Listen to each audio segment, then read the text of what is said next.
কবিতা ক্ৰিয়েশ্যনলৈ আপোনালোক সকলোকে স্বাগতম জনাইছোঁ। আজি মই মাছৰুমৰ তৰকাৰী বনাম, সেয়ে ভাবিলোঁ ভিডিঅ'টো আপোনালোকৰ আগত শ্বেয়াৰ কৰোঁ বুলি। মইনো মাছৰুমৰ তৰকাৰীখন কেনেদৰে বনাওঁ।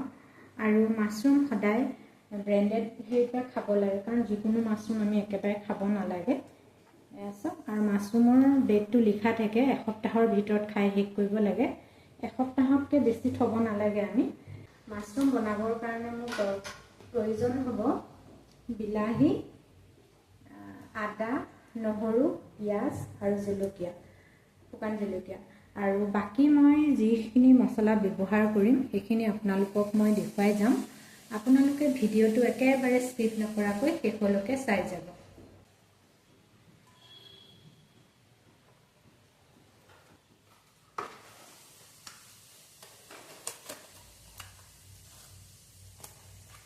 মাছৰুমকেইটা এতিয়া ভালদৰে ধুই ল'ম।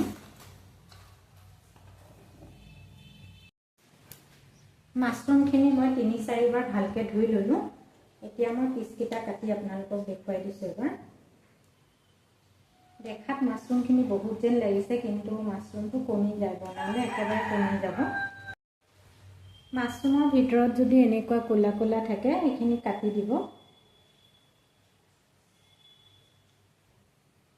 নহ'লে তৰকাৰীখন খাবলৈ বেয়া লাগিব। গোটেইখিনি মই এনেদৰে কাটি ল'ম। ভিতৰত এনেকুৱা ক'লা ক'লা আছে সেইখিনি কাটি দিব, তেতিয়া তৰকাৰীখন খাবলৈ ভাল লাগিব। আৰু গোটেইখিনি মই কাটি ল'লোঁ। যিমানখিনি পাৰোঁ মই সেইখিনি পেলাই দিছোঁ। চাইজটো সৰু সৰু কৰিছোঁ। আৰু এইফালে বিলাহীখিনিও কাটি ল'লোঁ মিহি মিহিকৈ। আৰু এতিয়া পিঁয়াজ, আদা, নহৰু পেষ্টটো মই বনাই লওঁ। কেৰাহীখনত তেল দিছোঁ, তেলখিনি গৰম হ'ল। ইয়াতে 3টা শুকান জলকীয়া দিছোঁ। শুকান জলকীয়া ভাজি হোৱাৰ পিছত পিঁয়াজ, আদা, নহৰু পেষ্টটো দিছোঁ। পিঁয়াজ, আদা, নহৰুখিনি ভাজি হোৱাৰ পিছত ইয়াতে মই বিলাহীখিনি দি দিম।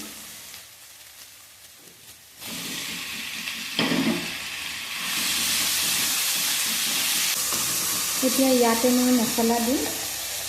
মই বিশেষ মছলা ব্যৱহাৰ নকৰোঁ বাৰু। ইয়াতে অকণমান প্ৰথমতে মই নিমখ দিছোঁ, হালধি দিছোঁ, জিৰা গুড়ি দিছোঁ আৰু কাশ্মীৰী জলকীয়া গুড়ি দিছোঁ। মই ৰংটোৰ কাৰণে দিছোঁ। এতিয়া গোটেইখিনি মই ভালদৰে ভাজি লওঁ। বিলাহী কেঁচা গোন্ধটো যোৱালৈকে ভাজি লওঁ। এতিয়া অকণমান মই ঢাকি দিম।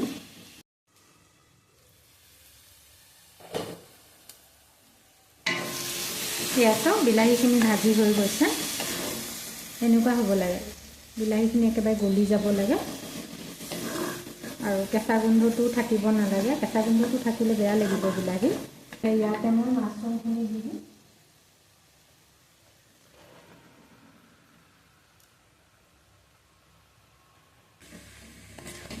মিক্স কৰিব লাগিব বিলাহীৰ লগত মাছৰুমখিনি। অকণমান সময় মই ঢাকি দিম। এই তৰকাৰীখন খাবলৈ খুব ভাল লাগে মাছৰুমৰ, একেবাৰে মানে মাংসৰ নিচিনা লাগে। আৰু এবাৰ বনাই খাবচোন মাছৰুমৰ তৰকাৰী। এয়া চাওক, লাহে লাহে মাছৰুমৰ পৰা পানীটো ওলাই আছে। অকণমান ভালদৰে ভাজি লওঁ। এনেকুৱা হ'ব লাগে ভাজিটো। মাছৰুমখিনি ভালদৰে ভাজি হোৱাৰ পিছত ইয়াতে এতিয়া পানী দিম। পানীটো বহুত বেছি দিব নালাগে, অলপ কমকৈ দিলেই হ'ল, কাৰণ প্ৰায় সিজিছেই। ইয়াত চাওক, ভাজি থাকোঁতে প্ৰায় সিজিয়ে গৈছে।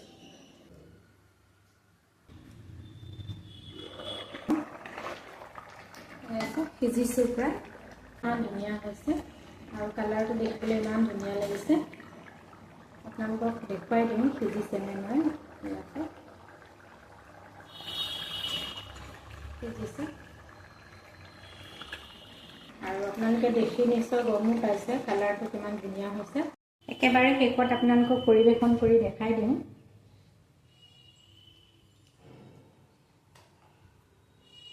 ইমান ধুনীয়া হৈছে চাওকচোন কালাৰটো। আৰু আপোনালোকে এনেদৰে কিন্তু এবাৰ বনাই খাব।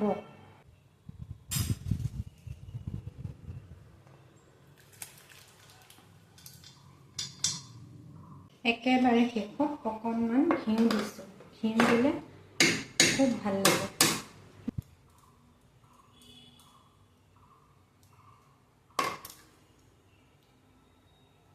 আশা ৰাখিছোঁ আপোনালোকে ভিডিঅ'টো ভাল পাব বুলি, আৰু যদি বা এটা লাইক কৰিব, কমেণ্ট কৰিব আৰু লগতে মোৰ চেনেলটো ছাবস্ক্ৰাইব কৰিব বুলি আশা কৰিলোঁ। তেনেহ'লে আজিলৈ আহোঁ আৰু এটা নতুন ৰেচিপিৰ ভিডিঅ' আপোনালোকৰ মাজলৈ লৈ অহাৰ প্ৰতিশ্ৰুতিৰে। Bye bye.